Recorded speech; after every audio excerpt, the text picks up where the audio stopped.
latest on James Maddison's injury? Yeah, Matters trained today, unrestricted, so see how he pulls up, but at this stage looks like he'll be available, but we'll assess sort of how he feels, but trained. Last week you spoke about the need to trim down the squad. Since that, there's not been any major outgoings.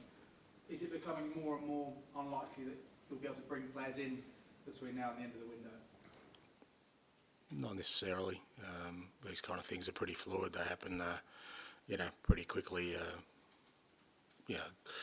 At the moment, I think you can see, but just doing the maths, we've got too many players in terms of when we submit our final list. So there'll be guys here who won't be on that list if nothing changes. So I'm pretty sure that'll change, and so from now till sort of the end of the window, I'm sure there'll be some movement. Hugo Lloris is still at the club, training yesterday with the first team. He was looking to leave this summer. Can you see a situation where he stays and competes with the likes of Vicario and Fraser Forster? Well, as I said, you can't just have any number of players you want. There's a list, and it's unlikely we'll have 3 goalkeepers on our final Premier League list. And finally for me, Richarlison, he's asked for patience from the fans after being frustrated with his own performance against Manchester United. Are you confident that he can help fill the void left by Harry Kane without directly replacing him, of course? I don't think he was frustrated with his performance. I think he was maybe a little bit disappointed that a couple of things didn't fall his way, but I wasn't. I thought his performance was very good on the day. He actually played an important part in the way we sort of set up, and it was a real focal point for us. So,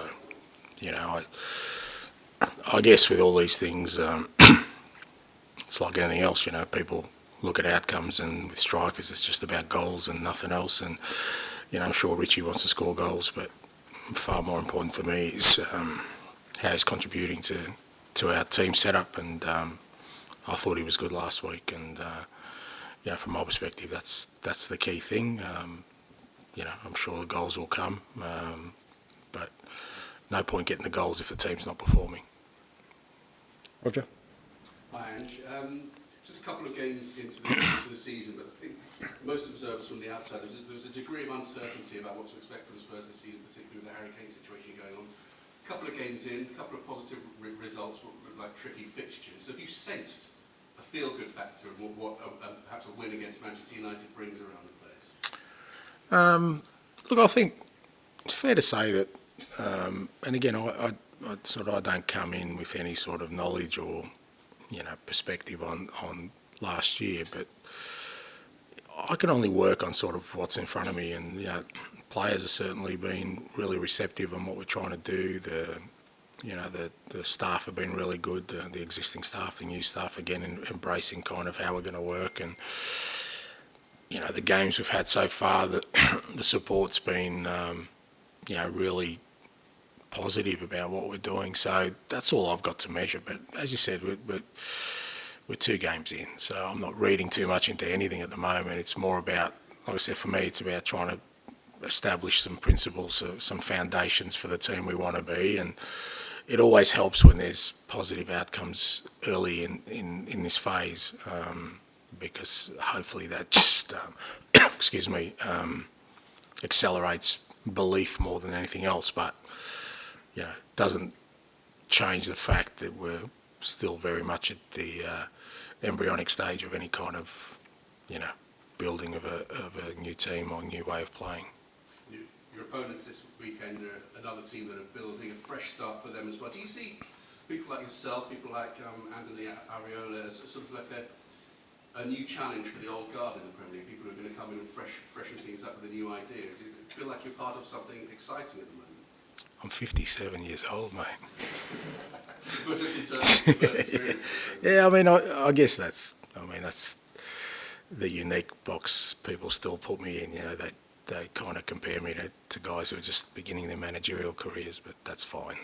If I'm seen as something fresh and new and exciting, great. But look, my I've said before, okay, I get it. I've had an unusual journey that people can't get their heads around, but I've been doing this for a very long time. And what I've done always is, every role I've had is to try and bring success to the organisation I work for, the clubs I work for, and that's what I'm going to do here. And if that makes an impact beyond the football club that I work for, great, because I love that kind of stuff. But I'm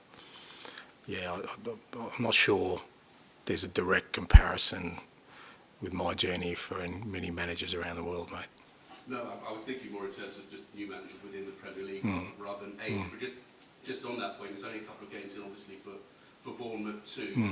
Not much to judge them on so far, but from your observations so far, what can you take from what you've seen? Yeah, like I said, Andoni did a fantastic job in La Liga, tough league, and you can see that he's already trying to, imprint his own style. But I think he'd probably be the same as me in saying that, you need far more than 2 games and, a pre-season to put those imprints on your team where you know that they're sort of entrenched in there. And, they've made some signings. They've obviously, a couple of their signings are, yet to sort of make their debut. So I'm sure he's still shaping his team. But, look forward to the challenge. Bournemouth away is a tough challenge. I think you already know, irrespective of going there, that there's definitely a resilience within that group, within that club, because I think for the most part every pundit would have had them going down last year, and yet they ended up being a real strong opponent and competitor against everyone. So we're not under no illusions the challenge of playing them on their home ground. So looking forward to that, because it'll test us and kind of where we're at the moment. Sam? Hi, Ange. Just on James Maddison, if he wasn't to be available, in terms of a replacement for him, are you happy sort of in your system with the players you've got being very, very fluid and a Son or a Charlison sort of dropping deep and playing that role, or do you kind of look for a specific player to come in and be a specific replacement in that kind of number 10 role in your system? No, I think the kind of way I set up my teams always have is it's never kind of a like-for-like replacement in anything we do, because I just think you're kind of fixed into one way of playing, and I think every player, brings, their own qualities to an existing structure. It makes you, less predictable. So, if Matters wasn't to play, then we've got guys like in the midfield, Pierre and Gio and Skippy, who can fill that role their own way, and I don't think it would affect us as a team. Hopefully, again, just with the disclaimer that we're still very early in this phase of building a team, but ideally that's what you want going forward, that if somebody misses out, doesn't mean we need a like-for-like replacement. It's the same with the wingers, the same with the defenders, the strikers. I like players who bring something different, because it allows you to have flexibility within a fairly defined structure. Someone that came into the team last week was Sarri midfield, obviously scored and had a great game. Sort of him and Basuma in that middle of the park. You've obviously got like a Bentancur to come back in. How pleased are you with the options you've got in that midfield, and certainly the strength and depth? Yeah, so far so good. Yeah, like I said, Biss and Pape have been, really good. They were here pretty much from when I arrived. A lot of the other guys were away on international duty, so those 2 guys were here pretty much from the start. And they've always had a good energy about them. But Skippy's been good whenever he's played for us, and he brings the same kind of energy. I thought Pierre was really good coming on the weekend. Gio's been a bit unlucky, hasn't got any game time, but again, been really impressed. So, and we're going to need it. Again, we're 2 games into a long season. We've already seen other clubs having to sort of cope with injuries. I'm sure, at some point that's going to hit us. So we're going to need a strong squad. We've got 3 games next week, so 3 away games. So, we're definitely going to use just about everyone in the squad through that week. So it's important to know that they're ready to go. And last week in this press conference, we spoke for about 50 minutes about your love for podcasts and Peter, Andre and Kylie Minogue. Have you given anything else to try over the last week, or did you just talk football, no time for podcasts, Ange? I'm not your weekly reviewer or recommender. Mate, do your own research, mate. You used to be, though. It was so good last week. No, that's you can offer something to me. No, it's fair to say that this week and probably next week. Most of my time on the road will be spent probably talking to someone with everything that's going on. Maybe do an international break as well. I'll do my best, mate. Ali. Hi, Ange. Can I just ask you exactly what was the problem with James Maddison? I think it was in the incident with, I think when Romero got brought down and then he had a shot and it was kind of a block tackle, so his ankle was a bit sore after that. So, the medical team sort of looked after him. Obviously people see him in a moon boot and think that something serious, but there was more precautionary and we've been pretty careful with him. There's no real push to have him available, or kind of left it up to him, but he's felt really good. Probably could have trained yesterday, but the medical team kind of wanted to run him through and just make sure he was okay. But like I said, he trained today unrestricted, so it just depends how he pulls up. But obviously nothing serious. A player I want to ask you about, played by the weekend, Pedro Porro. There were some doubts outside the club that maybe about him fitting into a right-back role rather than a wing-back role, and also the defensive kind of things he'd need to do in that. Do you feel like this was a performance that dispelled some of that? Again, I'd be reticent to read stuff that's kind of, all-encompassing after one or two games about anybody, whether that's Pedro or us as a team. He performed well last week. He's performed well through his pre-season. I really like him as a player. I think, as a fullback, he's got some really good attributes for the way we want to play. He's very mobile. He's good technically. He covers the ground well, and his instincts are pretty good, both with and without the ball. But he's 23, so we've got a pretty young, apart from Romero, young sort of back four at the moment. And even Emerson's in a similar boat. I think they'll develop as we go along.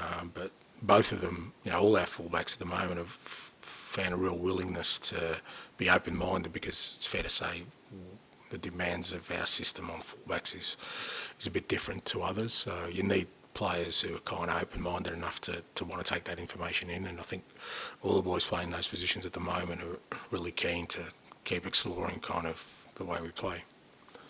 Here, Emma Holiday.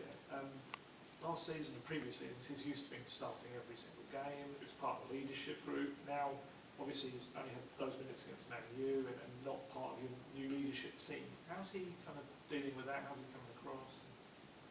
Yeah, fine. He's training well. I mean, look, I think, again, I get it that people want to sort of read things into that. It's not, when I announce a leadership group, it's not so much about,